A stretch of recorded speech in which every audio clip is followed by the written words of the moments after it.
Welcome to First Bite, our Pride of Detroit midweek preview podcast for your Detroit Lions. My name is Jeremy Reisman. I'm the editor-in-chief at Pride of Detroit. You can find me at Detroit Online on Twitter. With me, as always, is my co-host for First Bite, Ryan Matthews, senior editor of Pride of Detroit at Ryan_POD. Ryan, how you doing, buddy? I wish I was feeling as chipper as you are. I feel like I'm turning it on a little bit. Let's be honest. The first week was a little bit of a drag, but you know what? The Lions picked things up and made the game at least entertaining. And this week should be even more entertaining, maybe for worse reasons, maybe for better reasons. Who knows? Lions, Packers, Monday Night Football, normally not a great place for the Lions to perform. I feel like the last time they played in Lambeau on Monday Night Football, bad things happened. But we won't get into that. We'll talk about what happened last week because that was a little more fun on the Packers side. And to talk about that sort of stuff, we have our good buddy Evan Tex Western from Acme Packing Company, the managing editor over there. You can find him at Tex Western on Twitter. Tex, how you doing, buddy? I'm just gonna prefer to not think too much about last Sunday, because at least you guys got an entertaining game to watch. Our game was not remotely entertaining in the slightest for Packers fans, but no, outside of that, life is great. You know, Brewers are in first place. Bucks just won the championship. So Wisconsin sports fans, the triangle is flipped a little bit of Wisconsin sports.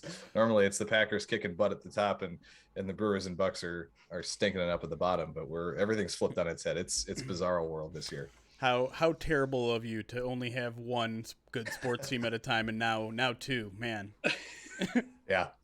But Starved. to punish you for that, we're gonna start with week one, and I want you to tell me everything wrong that happened, and if you could speak a little slow for me. Oh boy. All right. Well, yeah, there's a lot. It's going to be a lot shorter list to go through what went right, because that list pretty much consists of our new punter looks pretty good and Mason Crosby hit his only field goal attempt. Just about everything. Well, okay, the one other positive was that Elton Jenkins looked really, really good filling in for David Bakhtiari at left tackle. But yeah, outside of that, everything else basically went to crap in that game. The game script completely got away from the Packers because the defense was just sitting on roller skates the entire game. They were getting blown off the ball at the line of scrimmage by the Saints offensive line. And there was no hope when you run 12 plays basically through the first 29 minutes of the game and you're sitting down 17-0. At that point, you haven't even gotten into your game script. You haven't really gotten out of the scripted portion of your offense. And, you know, that at that point, there's no running game. There's no, you're in just such a situation where you've got to sit back and throw the ball already, just before halftime because you're down 3 scores. So that I think was the biggest problem was the defense just got gassed early, couldn't get off the field, and then that left the offense to, really, it took a little bit to get going, and that was basically all she wrote for the Packers on Sunday. Well, let me ask you. Obviously, the question on everyone's mind is how much of that is real, how much of that is the Saints being good, how much of that is just a bad week, and you can toss it away. Was there anything in this game that you came in fearing, and then maybe this kind of made you feel like maybe that was a good thing to fear, that was maybe a legitimate concern you had with this team? Yeah, I think everybody was a little hesitant about the defensive coordinator hire. Lions fans who've been around for a while know Joe Barry and know not to know what he did in 2008. And so there was a lot of trepidation among Packers fans about him and his defense. And there certainly wasn't any signs that hesitance was unfounded, right? Right. Giving up 38 points in your first game. Again, I don't know how much of that we can really put on Barry. And that's partially just because, again, the front seven was getting blown off the line of scrimmage. Everybody not named Kenny Clark was getting pushed back 2 and 3 yards from the line on every single play. And so I don't know that we have really any idea truly what this defense is or what it can be, but against a kind of, downhill running team like the Saints, that was a major problem, and I have some very strong concerns about that unit moving forward. Would you feel, Tex, that those are your long-term effects that you're most worried about when it comes to this team? Yeah, it's definitely the defense. I'm not particularly concerned about the offense. I know there's been some talk today about how, you know, the two high safety looks have really stymied Aaron Rodgers in the past and continue to do so. But that's been the book on him since like 2015, really, when Jordy Nelson was out and the Broncos put that blueprint out there. So it's not something that's brand new or is new to defensive coordinators even. It's a matter of finding a way to control the game in such a way that you can roll those two safety looks out all the time, right, and really contain the passing game. The Packers running game has been so good the last 2 years under Matt LaFleur that it's been very easy for them to force teams out of those looks and go to, you know, bring a guy down in the box and go to a single high look. And I think the best example of that was maybe the Rams game in the playoffs last year. Is they just beat them up with the run game in the first 3 quarters, and then they finally got the one big play action touchdown over the top in the fourth quarter to put the game away. So if they can do that, if they can run the ball, control the clock a little bit better, and just string out sustained drives early like they did last season, you know, early in games, I think the offense will be just fine, and then that'll allow the defense to hopefully not be quite as gassed throughout the whole first half and maybe get a stop or two.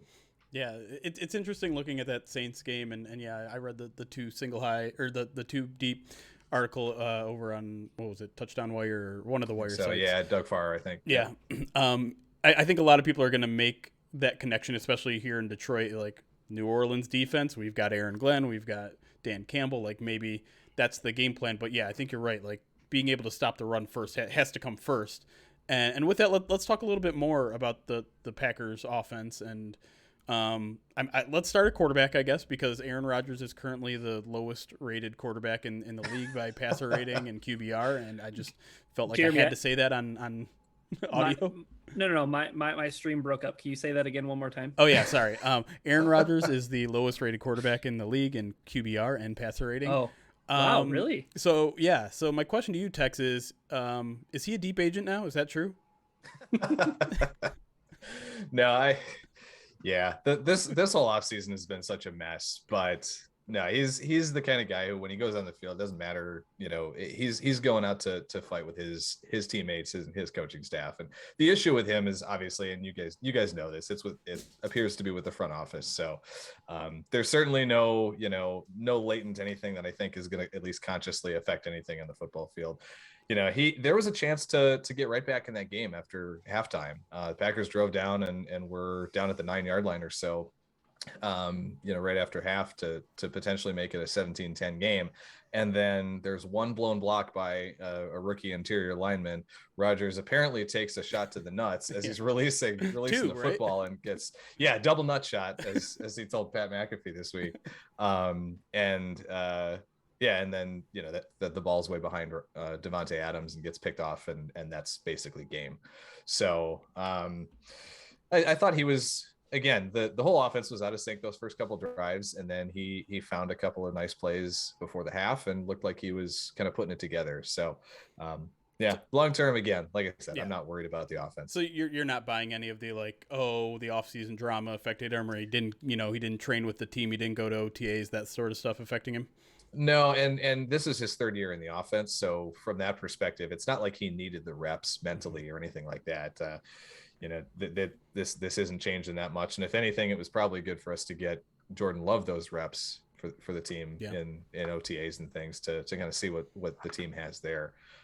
So no, I don't buy that. I'm also not really a believer that starters or 17-year veterans need preseason snaps either. I don't really buy that argument that's been thrown out there a lot too. I think it was just an unfortunate slow start on offense that was compounded by a terrible defensive performance in the first half. And it just, like I said, the game script got away from the team, and the Packers have shown that if you can force them to pass early and commit to the pass and get away from the run, that's when things just go completely haywire, and you have a really good chance of beating them. Yeah. And, we talked about it a little bit earlier, touched on it, but I I think the offensive line may be the focus of this game, that the Packers had with the Saints, because, you talk about some of the shuffling that happened along that offensive line. Elton Jenkins has to kick out to tackle because of Bakhtiari's injury. The guy was such a, good guard last year, was a Pro Bowl guard. And then, as you mentioned, the Packers have to start Royce Newman at guard instead. So, do you think that some of that shuffling is probably more so to explain for, some of the, breakdowns in protection, or maybe the inability for the Packers to really establish a run game like they wanted to? Yeah, I think in general, the offensive line, I think, played better than some people gave it credit for. I thought at first glance, I thought that it was a rough game for the line, but on a rewatch and looking through some of the numbers, they actually pass blocked relatively well. They didn't get a whole lot of push in the run game, and that's where Jenkins being on the interior really helps, is because he's a great run blocker on the inside. But at the same time, the Packers run so much outside zone that, how much do you really need that big push in the power game?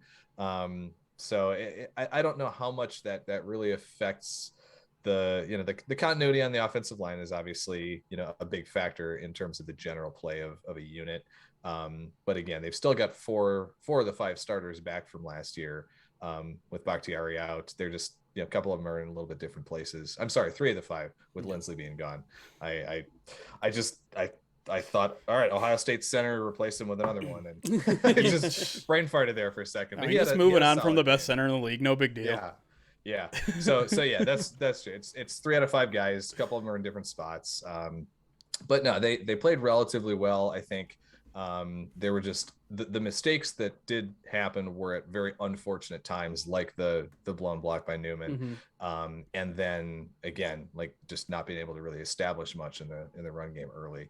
So I think I wonder what would have happened, to be honest with you, if the Packers had won had lost the coin toss and New Orleans had deferred and Green Bay got the opening kickoff, because I wonder if that almost completely changes the trajectory of the game, just because, Green Bay gets on offense first, even if they don't go down and score, maybe it just breaks up the flow of that first half a little bit differently and keeps them in the game a little bit longer. I want to talk a little bit more about the running game. I know we didn't get a great look at it, only 15 carries in that game. They obviously had to move away from it pretty quickly. We can relate. But not a very promising performance from Aaron Jones, but I thought AJ Dillon looked pretty good in that game. What's the split going to be like in going forward? Is it going to be more of a 50-50 split, or is that just kind of the way the game played out? Yeah, that was just, those first couple drives. I think you saw Jones took most of the snaps in the first series. Dillon came out for a little bit in the second series. I honestly think it'll be it'll be very similar to how the Packers used Jones and Jamal Williams last year. Yeah. More of like a 60-40 split, 60, 65-35 ish. And then sprinkle a little bit of Kylan Hill in there for a couple of snaps too. So Jones is still the guy. I mean, they signed him to a new 4-year contract this offseason, so they certainly believe in him as the all-around back. But kind of like Williams, Dillon provides a real good change of pace. And I think his receiving abilities are underrated, and I think you're going to see them, not be afraid to use both of those guys in the passing game as well, both as blockers and as receivers. So looking forward to seeing how that moves forward when the team is actually able to establish the run and stick with it a little bit, because both of those guys are really fun to watch. And yeah, Dillon is just a battering ram, and he had a couple of games this preseason where he was dragging 3-4 tacklers 5-6 yards down the field. So he's going to be a fun one, I think, for a couple of years to come. Yeah. Oh yeah, that's what you get to do when you got thighs that look that good. Right, Tex? Yeah. But looking at the Packers wide receiving core, it's usually Devontae Adams and then everybody else, right? And look at that Saints game, and maybe it was just because, things got so out of whack in such a hurry, but 10 different receivers caught a pass.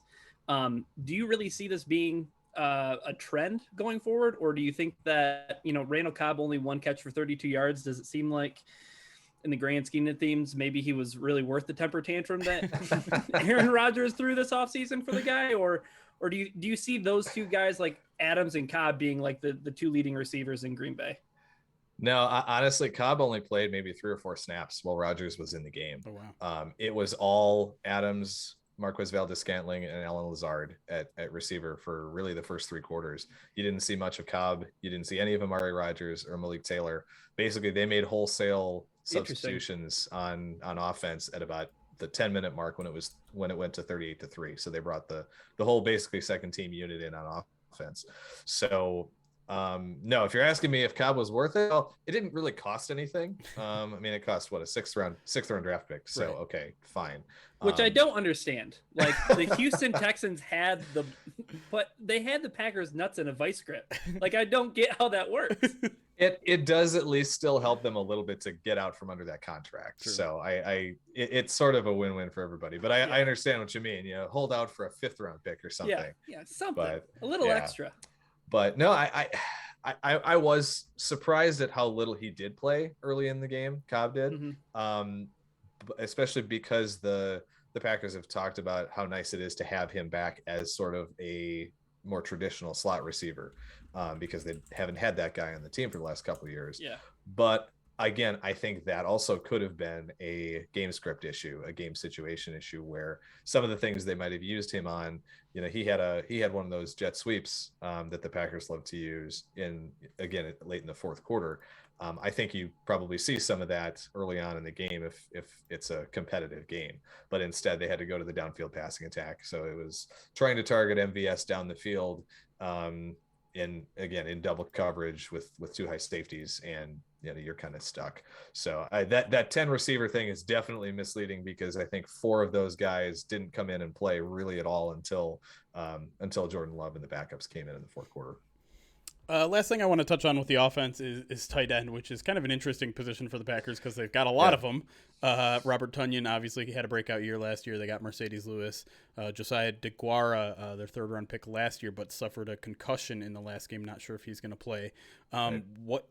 How do they use these guys, and which guys should Lions fans be worried about on Monday? Yeah, they do each kind of play a different position. Yeah. Mercedes Lewis is still the classic inline tight end on the end of the line. Blocker, you'll get him leaking out a little bit on some play action passes. He actually, fun fact, he might be the slowest guy on the team, lineman included, but he led the Packers in yards after the catch on Sunday, which was exciting because he had, I think, 1 play off a play action where he picked up about 10 yards. Tonyan is more of the move tight end kind of guy. He'll be kind of split back off the wing. He does a lot of the work in the passing game as a receiver. And then DeGuara and kind of his backup, Dominic Daphne, are both kind of the same type of player. They're more the H-back. They'll line up at fullback quite a bit. And you'll see them kind of move all around the formation. So they like to run those guys, like I said, kind of a de facto fullback and get them kind of catching passes and blocking out of the backfield. So definitely a very varied skill set for those 4 players. And they all kind of, fit into the offense in different ways. But I know they really see DeGuara as being like the Packers version of Kyle Juszczyk for San Francisco.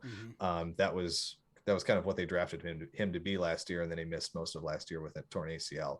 So there's a lot of excitement around the team in what he can bring.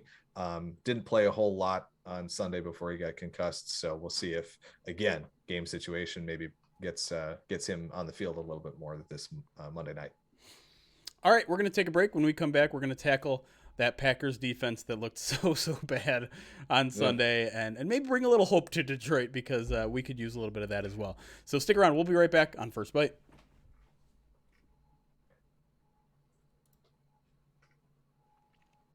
All right, I'm just looking at chat. Chat's been making "I think you should leave" references basically the entire time. Perfect. The first thing I look over, it says, "Are those dice in his pocket?" That's good. Good job, chat. I'm proud of you. Hey, are my alerts not? Oh, they're not going off. Sorry. I think we usually mute them on First Bite because audio tends to be a little low. But let me make sure I didn't miss anything other than, Detroit just subscribing for 25 months. 25 months. We've barely been streaming more than that. If my math serves me right, that's more than 2 years, Jeremy. True. Yeah. Yeah. Yep. You got it. Want to put that vote up about Sewell? Yes, we'll do that at the end, Joshua. We have to decide and chat. I'll just prime you now. Joshua Mercer had a bet on the line that if Sewell gave up 0 sacks, he would be able to change my virtual background for free. If he gave up a single sack, he would gift 10 subs. And depending on who you ask, he did or did not give a sub or he did or did not give up a sack. PFF did not credit him with a sack, but but they also credit sacks to quarterbacks. And so I think the one time that Bosa got him eventually was credited to Jared Goff as giving up the sack, but it was Penei Sewell on him. Man, I love technicalities. So we decided that we're just going to have to leave that up to chat as who won that bet. So think about it. We'll throw the poll up after we're done here. Sound good? Sounds great. All right.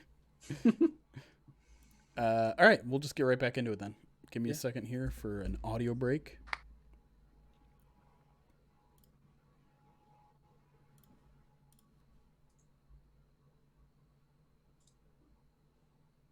And we are back here on First Bite with our good friend Tex Western from Acme Packing Company talking about Lions, Packers, Week 2 Monday Night Football preview. Let's talk about that Packers defense led by our good friend 0-16 Joe Barry. Do we have to? Yeah, yes, we absolutely do. Okay. We have to talk about everybody's favorite son-in-law. Let me start with it. So I don't remember if it was you that I was talking to. There was someone I talked to about the Packers either last year or the year before. I asked them, why does the run defense suck so bad?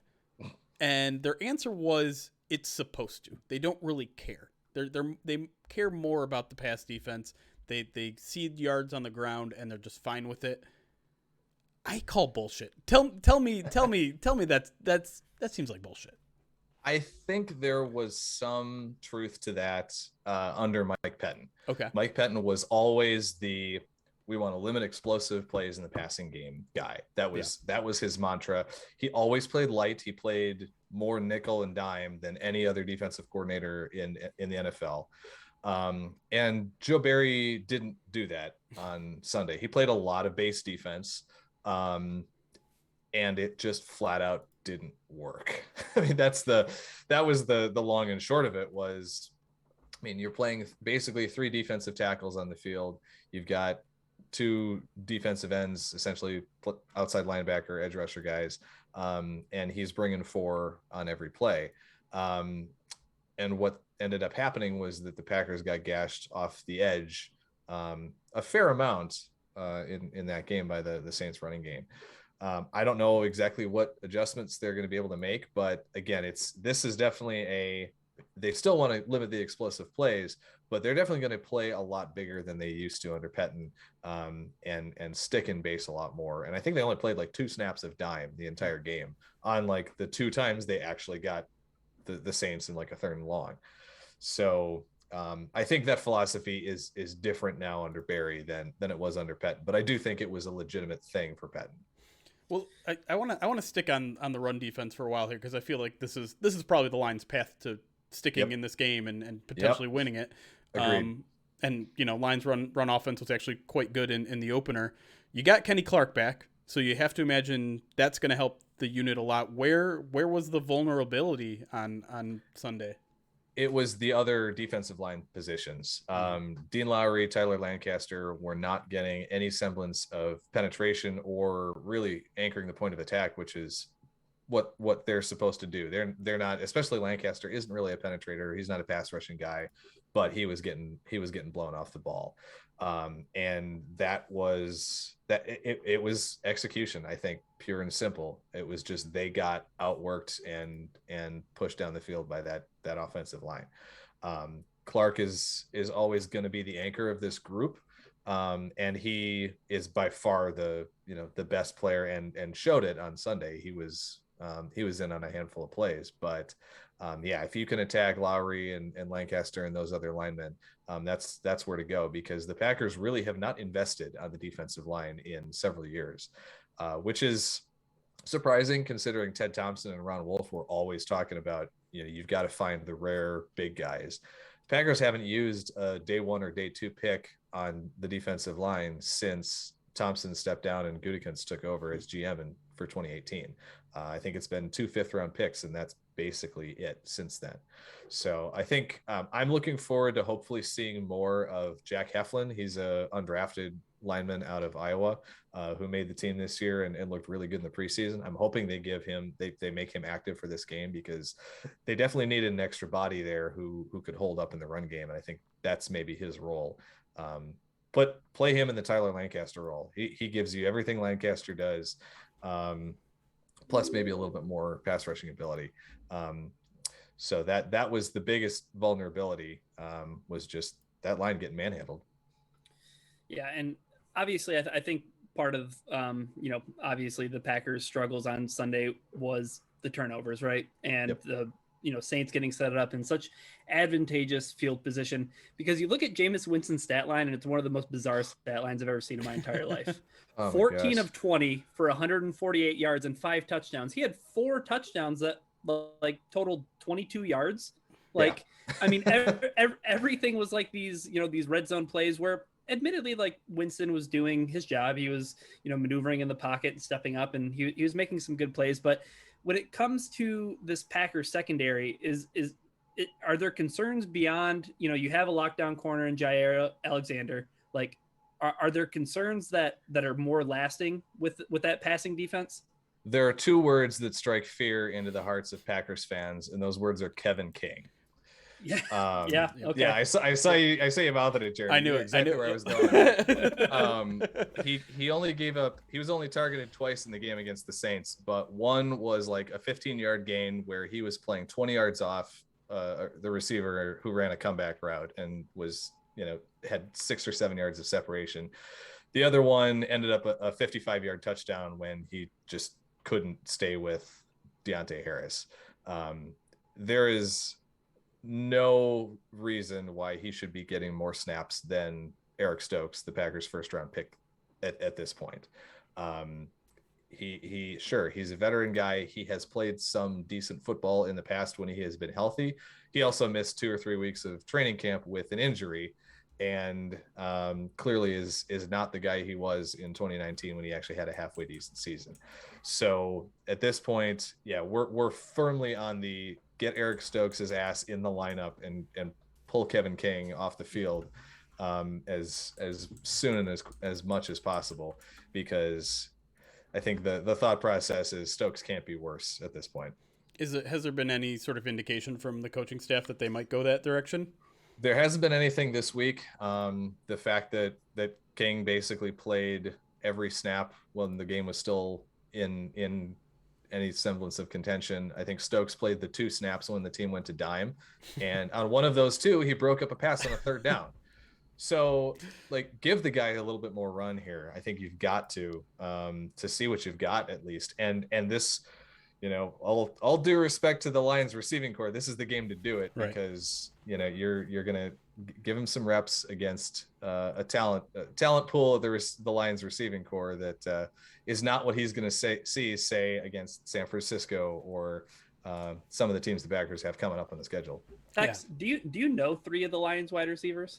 I think yes, I do, because there are 3 with Packers connections. Oh, Amon-Ra St. Brown is yep. Equanimous St. Brown's brother. Yep. Okay. Quintez Cephas, I guess he doesn't have a Packers connection, but he's a Wisconsin guy. Yep. Yes. And I saw they just re-signed Geronimo Allison to the practice squad. I don't know. Does practice squad count? Is that iffy?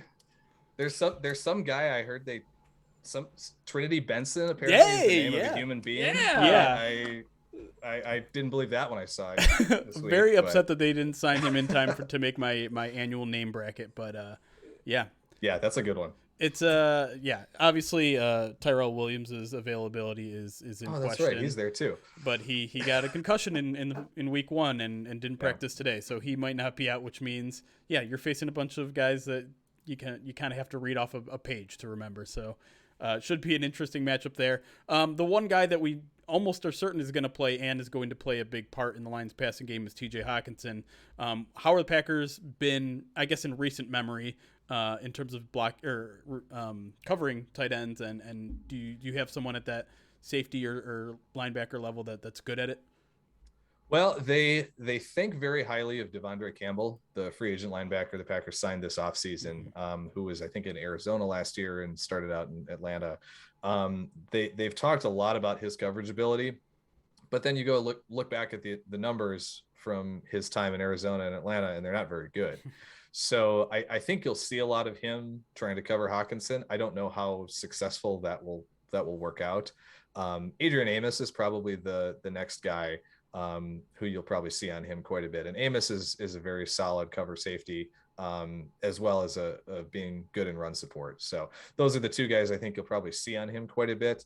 The other thing is that based on what we've seen from the Packers in week 1 under Barry, you'll probably see a little bit of an outside linebacker on a tight end or even covering a slot receiver in zone coverage on occasion, which doesn't get us excited at all, especially when it's Preston Smith, because he had some issues in that area last year. But yeah, that's not something I'm looking forward to, but I think we'll probably see a little bit of that. But you'll see Amos. You might even see a little bit of Chandon Sullivan, the nickelback too. But I would be surprised if Hawkinson, did not have a pretty good day receiving, because the Packers have been known to struggle pretty mightily against very good receiving tight ends in the past couple of years. Yeah, and when it comes to the Packers pass rush, right? It's been Preston Smith, it's been Zadarius Smith, like that. Those have been the two names that have been hallmarks of what the Packers have been able to do the past couple of years. When those guys can't get home, is that problems for the Packers defense? Yes. Absolutely. Yeah, it's especially because, again, there's not much behind those guys and or Rashawn Gary coming off the edge and Kenny Clark up the middle.